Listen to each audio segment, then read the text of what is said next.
Supreme Court has directed to close the case regarding that defamation case, regarding your remark targeted towards PM Modi. What do you think? Look, I mean, I wasn't targeting Prime Minister Modi. I was not targeting any individual.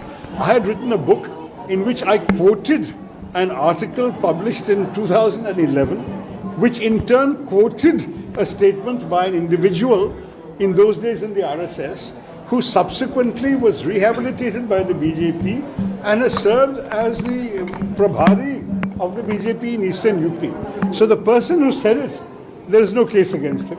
The person who quoted it in print in 2011, there is no case against him.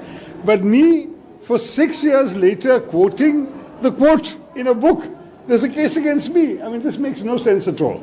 So we have been trying to get the case dismissed because all I'm doing is I'm writing a detailed book full of footnotes. And in a footnote, I've said this is the source.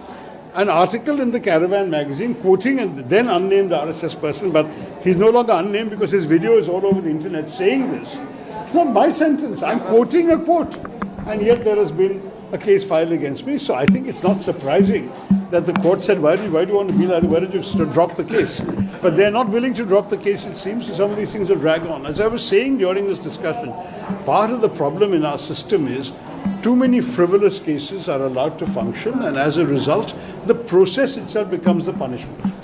At the end of the day, this is dragged on for so many years. My book was published in 2017. This is now 2025. And this is dragging on and on. Half the time the complainant doesn't come to the court, it's adjourned, it prolongs. I honestly think that one of the things we all have to think about in our country is the judiciary's time always being well spent on worthwhile cases? Or are a lot of our judges wasting a lot of time on frivolous complaints which are done often for political motives? I remember one case against me was dismissed by a judge in the Delhi High Court, describing it as a political interest litigation, a different kind of PIL. There is a lot of political interest cases, unfortunately, and this is one of them.